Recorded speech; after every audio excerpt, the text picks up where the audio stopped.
this one person I didn't live. So I ended up living at Carver Boston for about 5 nights. And for how long? About 5 nights. The police stopped me at one point, and I didn't have any ID.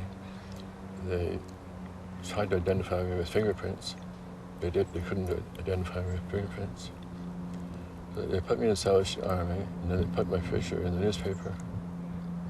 And my aunt, I have an aunt out here, who identified me. And a doctor at the Vancouver General Hospital said he could help me. So I went into Vancouver General in October '68. And my memory did come back slowly, but it came back. And I was discharged in January '69.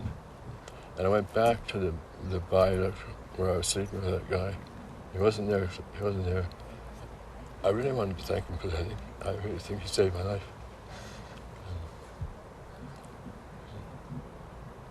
Being in the situation he was in, he was so helpful. It's a stark contrast to the kind of horrible, evil violence of a privileged person like Dr. Cameron, and the compassionate, human, angelic way of being in life of somebody who's living in a cardboard box. His compassion towards you, what did that give you at the time? I thought it was very nice of him to do it, but when I got my memory back, I'm really grateful. I wanted to thank him, but I never saw him. Yeah. So then you're in Vancouver. I was in and out of the Vancouver General 3 times, in and out of jobs, and then I was in and out of the University Hospital, in and out of job. When I got out of the Vancouver General, I didn't have a job. I didn't have any money, so I went on welfare and moved into a flea bag hotel. Really. And the day manager, I had been there at the hotel for a few months. She said, "You want to work a night shift?" I said, "Sure, why not?" But I didn't realize he was a 2-bit crook from Toronto. And I didn't know he had this side, making money on the side. He gave the Johns or the hookers pay every time they run the desk. And I really didn't want to be part of it. And so I quit that job and I had mediocre jobs. I started delivering flyers. Moved out of the hotel into a rooming house. And like I say, I was in and out of hospital, in and out of jobs.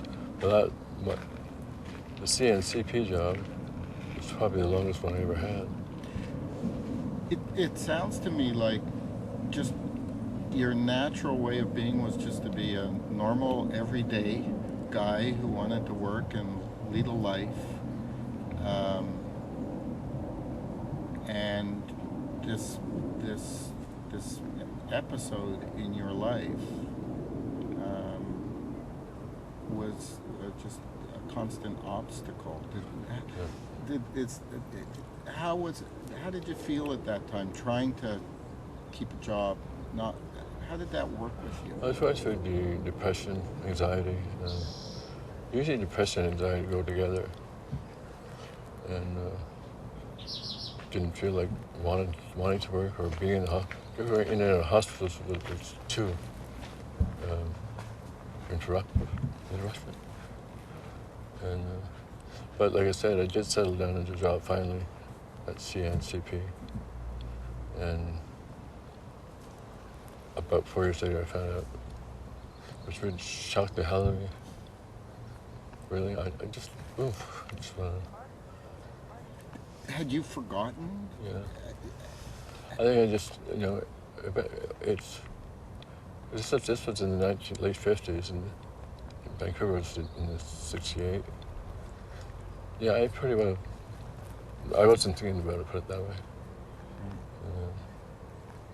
So, Can I ask you a question? Are my questions heard? Sometimes it's okay. That's not a bad thing that my questions are heard. I mean, you can interpret this how you like, but I mean, are you a spiritual person? Do you have? no, I went to the, after Cameron was finished destroying me, he said all of his destroyed patients to Bhutan. And my minister, Presbyterian minister, came to see me. And Scotch Presbyterians, I really forget it. I told him something, and he said, I don't want you coming back to the church. So I never went back.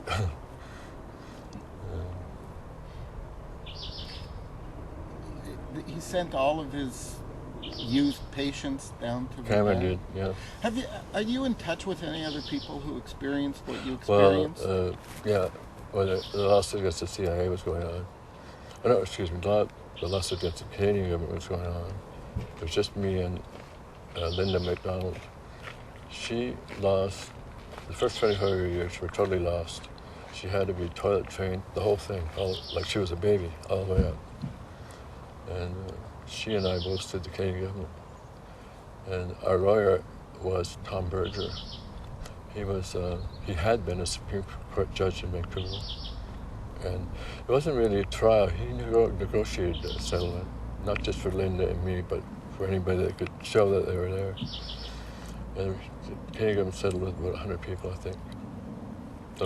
They settled with 100 people, identified themselves as going through this hell? Mm-hmm. In those days, we only had Blue Cross for insurance. It was called Blue Cross insurance.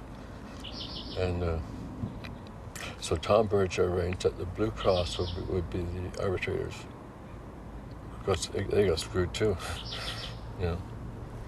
So yeah, there were about 100 people that were settled with, and there were only 9 of us that sued the CIA.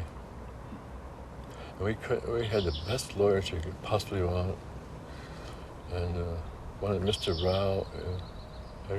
Maybe you know the answer. I don't know the answer. During the McCarthy era, Mr. Rao is a civil liberties lawyer, and he was defending Marilyn Monroe's husband. What's his name?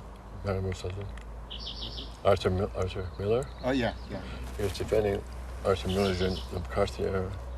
He was a well-known lawyer. He told a little side story about he told his son to go out to the airport, pick up Marilyn Monroe, and bring her right to the house. Don't stop anywhere. But yeah, the McCarthy era was pretty rough. Did you get any satisfaction, real satisfaction, somewhere here from winning the lawsuits? No. Is that anticlimactic for me? Like I said, I think I only have one regret that Cameron was not alive. Because I truly believe if he had destroyed him, he would have committed suicide.